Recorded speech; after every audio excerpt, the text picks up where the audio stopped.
ಮ್ಯಾಗೂ calculation ಮಾಡಬೇಕಾಗ್ತದೆ. ಆ ಸ್ವಾಮಿಗಳ ಹೆಸರು ಮ್ಯಾಗ ನಾ ಹೇಳ್ತೇನೆ.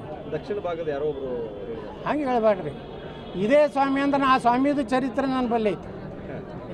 ಕೆಲವೊಂದು ಸ್ವಾಮಿಗಳು ಪೇಡ ಸ್ವಾಮಿಗಳು ಹೋದಾರ, ಕೆಲವೊಂದು ರೊಕ್ಕ ಕೊಟ್ಟು ಕೂಡಲೇ ಹೇಳ್ತಾರೆ ಅವ್ರ ಭವಿಷ್ಯಗಳೇ ಹಿಂಗೆ. ಕೆಲವೊಂದು ಮಂದಿ ಭವಿಷ್ಯ ಹೇಳ್ತಿರ್ತಾರೆ ಹಂಗೆ.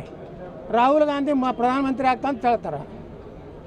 ಈ ಜನ್ಮದಾಗ ರಾಹುಲ್ ಗಾಂಧಿ ಪ್ರಧಾನಮಂತ್ರಿ ಆಗೋದಿಲ್ಲ. ಮೋದಿಯವ್ರ ನಂತರ ಯೋಗಿ ರೆಡಿ ಆಗ್ಯಾರ, ದೇಶದ ಜನ ರೆಡಿ ಆಗ್ಯಾರ. ಅದೇ ಕರ್ನಾಟಕದ್ದೇ ಹೇಳ್ತೀನಿ. ಸಿದ್ದರಾಮಯ್ಯನವ್ರ ನಂತರ ಯಾರು ಆಗ್ತಾರೆ? ಸಿದ್ದರಾಮಯ್ಯನವರ ಕೊನೆಯ ಕಾಂಗ್ರೆಸ್ ಮುಖ್ಯಮಂತ್ರಿ. ಮುಂದೆ ಯಾರು ಕಾಂಗ್ರೆಸ್ ಸೇತರ ನನ್ನ ಪಕ್ಷನೂ ಬಂದರೂ ಬರ್ಬೋದು, JCB ಪಾರ್ಟಿ. ನೀವೆಲ್ಲ ಜೋಕ್ ಅನ್ಬೋದು ಮೀಡಿಯಾದವರು. ಯಾಕಂದ್ರೆ ನಿಮಗೆ ವಿಜೇಂದ್ರ ಭಾಳ ಆತ್ಮೀಯ ಕೆಲವೊಂದು ಮೀಡಿಯಾದವ್ರಿಗೆ, ಕೆಲವೊಂದು ಮೀಡಿಯಾದವ್ರಿಗೆ DK ಶಿವಕುಮಾರ್ ಆತ್ಮೀಯ. ನೀವೇನು ಹೊಡ್ಕೋತೀರಿ ಹೊಡ್ಕೋರಿ. ನಾನೇ ಮುಖ್ಯಮಂತ್ರಿ ಆದ್ರೆ ಅವಾಗ ನೀವೇನು ಮಾಡಂಕತ್ತೀರಿ? ನೀವೇ ಬಂದು ಇಂಟ್ರ್ಯೂ ತೊಗೋತೀರಿ. ಸರ್ ನಾವು ಹೇಳಿದ್ದೀವಿ, ನೀವು ಹೇಳಿದ್ದೀವಿ. ಹಂಗೆ ಜ್ಯೋತಿಷಿಗಳು ಕೆಲವೊಂದು ಮಂದಿ ಫೇಕ್ ಬೋಗಸ್ ಅದಾರ.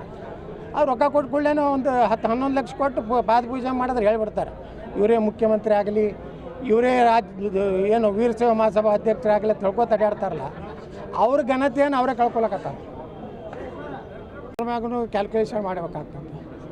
ಆ ಸ್ವಾಮಿಗಳ ಹೆಸರು ಮ್ಯಾಗ ನಾ ಹೇಳ್ತೇನೆ. ದಕ್ಷಿಣ ಭಾಗದ ಯಾರೋ ಒಬ್ಬರು ಹಂಗೆ ಹೇಳ್ಬೇಡ್ರಿ. ಇದೇ ಸ್ವಾಮಿ ಅಂದ್ರೆ ಆ ಸ್ವಾಮಿದು ಚರಿತ್ರೆ ನನ್ನ ಬಲ್ಲಿ ಐತಿ. ಕೆಲವೊಂದು ಸ್ವಾಮಿಗಳು ಪೇಡ ಸ್ವಾಮಿಗಳು ಹೋದಾರ, ಕೆಲವೊಂದು ರೊಕ್ಕ ಕೊಟ್ಟು ಕೂಡಲೇ ಹೇಳ್ತಾರೆ ಅವ್ರ ಭವಿಷ್ಯಗಳೇ ಹಿಂಗೆ. ಕೆಲವೊಂದು ಮಂದಿ ಭವಿಷ್ಯ ಹೇಳ್ತಿರ್ತಾರೆ ಹಂಗೆ.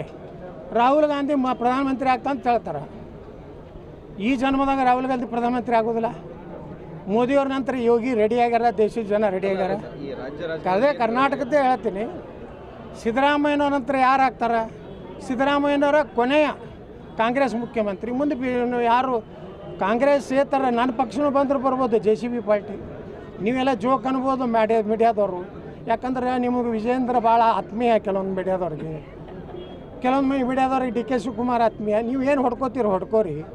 ನಾನೇ ಮುಖ್ಯಮಂತ್ರಿ ಆದ್ರೆ ಅವಾಗ ನೀವೇನು ಮಾಡಂಕತ್ತೀರಿ? ನೀವೇ ಬಂದು ಇಂಟ್ರ್ಯೂ ತೊಗೋತೀರಿ. ಸರ್ ನಾವು ಹೇಳಿದ್ದೀವಿ, ನೀವು ಹೇಳಿದ್ದೀವಿ. ಹಂಗೆ ಜ್ಯೋತಿಷಿಗಳು ಕೆಲವೊಂದು ಮಂದಿ ಫೇಕ್ ಬೋಗಸ್ ಅದಾರ. ಅವ್ರು ರೊಕ್ಕ ಕೊಟ್ಟು ಕೂಡಲೇ ಒಂದು 10-11 ಲಕ್ಷ ಕೊಟ್ಟು ಪಾದ ಪೂಜೆ ಮಾಡಿದ್ರೆ ಹೇಳ್ಬಿಡ್ತಾರೆ ಇವರೇ ಮುಖ್ಯಮಂತ್ರಿ ಆಗಲಿ, ಇವರೇ ಏನು ವೀರಶೈವ ಮಹಾಸಭಾ ಅಧ್ಯಕ್ಷರಾಗಲಿ ತಿಳ್ಕೊತ ಅಡ್ಯಾಡ್ತಾರಲ್ಲ, ಅವ್ರ ಘನತೆಯನ್ನು ಅವರೇ ಕಳ್ಕೊಳಕತ್ತಾರ.